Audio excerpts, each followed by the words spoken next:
Hello, hello, hello! This is Pdaaaawg, and I'm here with a dose of the DAWG, because I haven't made one in several months. The last one I made, I believe, was in August, July, or something, because it was a video response to DSP's fighting game balancing. I believe that's the last one I made, but I'm back.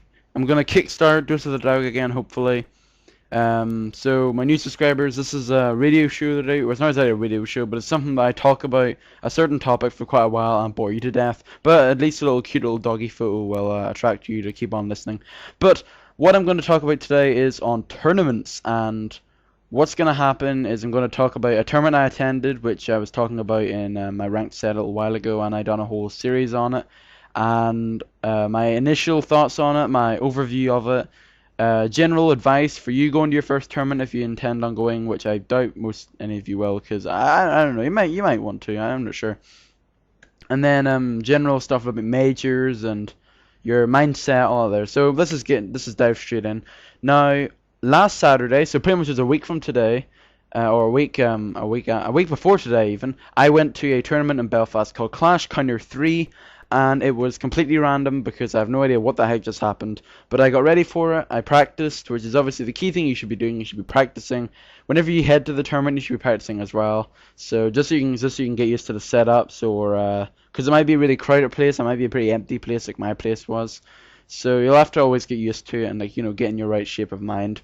So what you want to do is in the days before, if it's a major and you're going like abroad, you'll have to pack and stuff, and food and drink and stuff is always a major thing about that. But if you really want to learn about major tournaments and stuff and how to prepare for it, you should watch the cross counter video that was made for that was released back in June, I believe.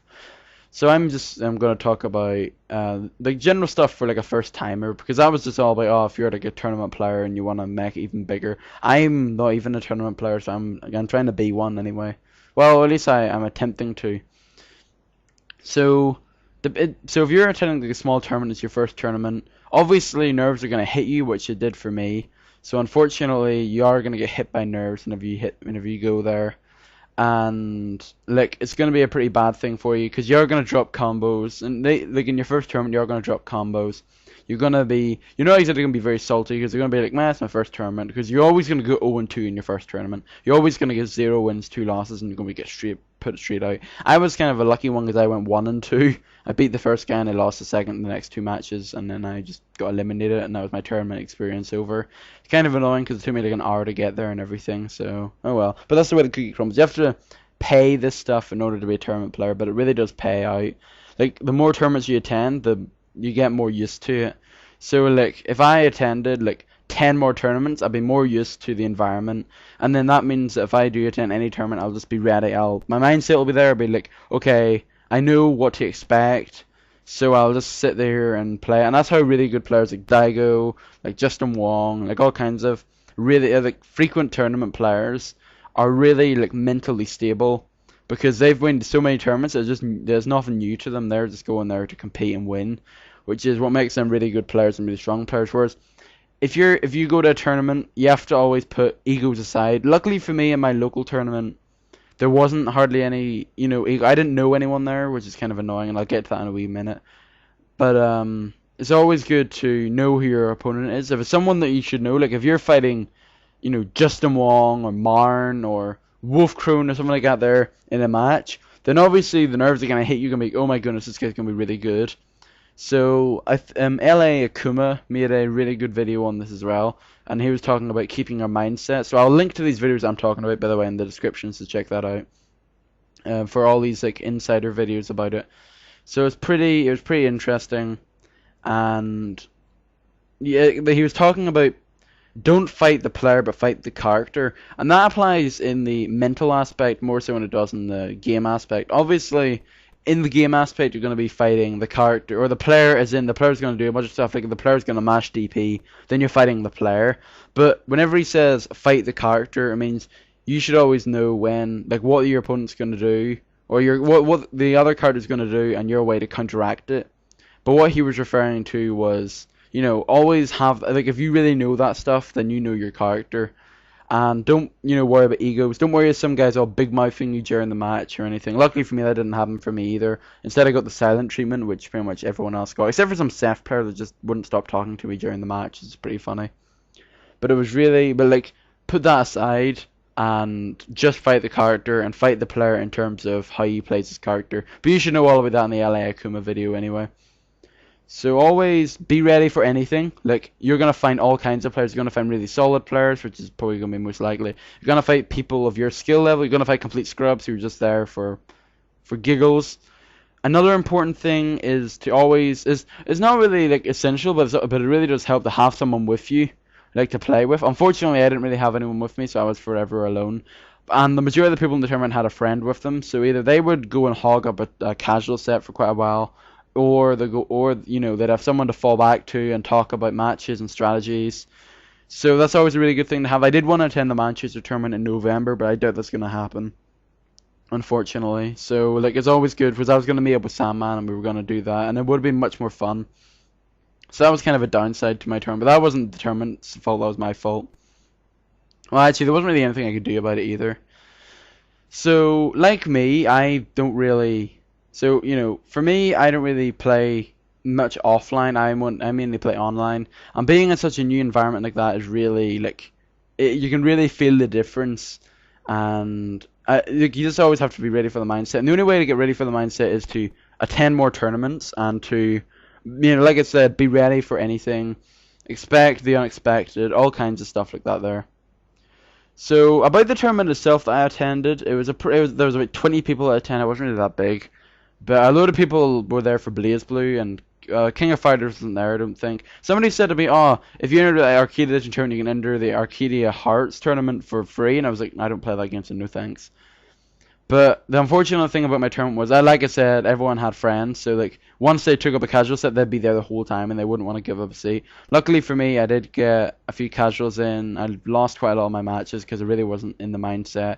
When the tournament started, I fought a really bad Sakura player and I completely bodied him in the very first round. In the second round, I fought I fought the really strong Cody player that was there. Because there was a really strong Cody and Akuma player, and they're both Chinese, so I guess that means something. And he bodied me pretty hard because from the looks of things, you can tell that he was a tournament player because he was so composed and he didn't drop a single combo. It was pretty bad. And then there was another Seth player who was... I should have probably beat, but since I wasn't used to the environment, I'm not making excuses, just that I wasn't used to the environment, so really I just couldn't really do much. But he was pretty much the same skill level as me, and if I would have been more ready for it, then I wouldn't have lost that bad. So yeah, 1 and 2, a lot of people said to me whenever I came back with that result, they're like, oh, that's alright, because you done better than the average player, which is meh. Like, I don't really mind, but I mean, I just hope I can go to more tournaments. Unfortunately for me, living in Northern Ireland, I doubt that's going to happen anytime soon. I'll probably have to travel to like England or something for that, or America if I'm lucky, which obviously I won't. So overall, the tournament was pretty meh. The Akuma player won it, I believe, so that was pretty anticlimactic.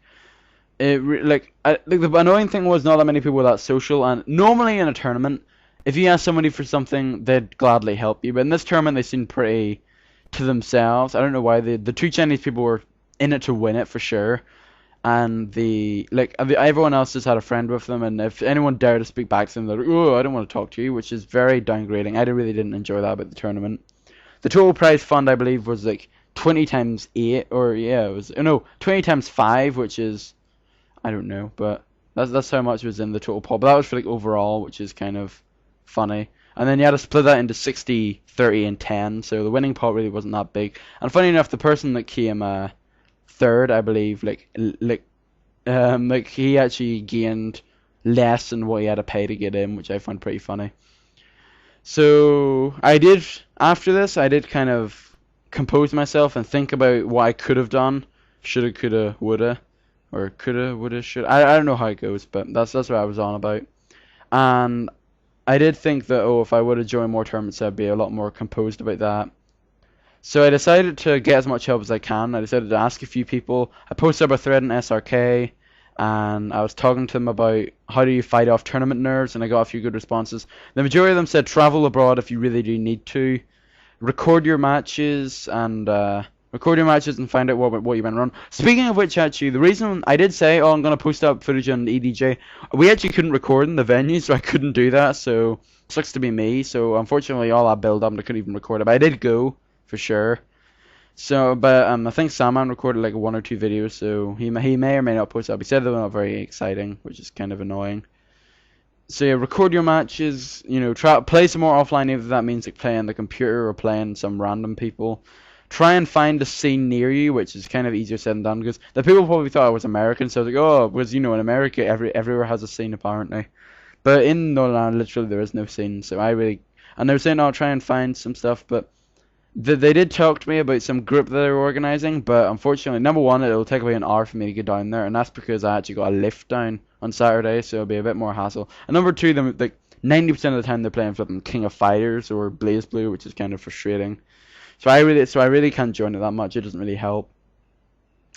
So like I always say in my Deuce of the DAWGs, I want you to participate. Don't, you know, I'm not gonna go, oh, like, favorite, all out there. Like and favorite it if you want. If you do like it, obviously. Like, I'm not saying you don't like it, but you know, what I mainly want from this is comments. I don't even know why people want you to I mean, what's the benefit of someone favoriting it? If nobody favorites your video, what do you get from it? I don't know. Anyway, I digress. I want you to comment on 2 things. Number one, if you like anything about my topic, like what I would normally do is I would say, comment on number 1, the topic that I'm talking about. For example, if I'm talking about Street Fighter, you can talk about your thoughts on Street Fighter, how you like do you like Street Fighter, how you got into it, blah blah blah blah. In this case, I want you to talk about tournaments, like what are your thoughts on tournaments? Have you ever been to one? Any advice for me? Maybe even you can answer the question for me.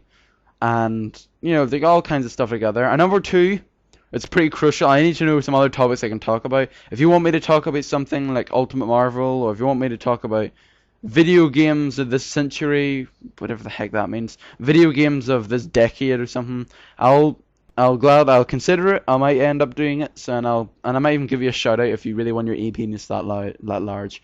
So anyway, guys, hope you enjoyed the video for a nice return to Deuce of the DAWG.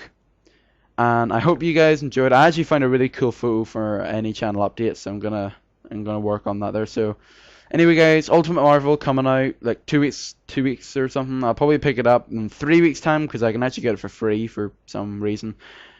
So like I said, comment on your thoughts on tournaments, on what I should do my next Dose of the DAWG on. Anyway, guys, 12 and a half minutes. I didn't do that badly. So, hope you enjoyed the video, and I will see you guys for some gameplay soon. Boom.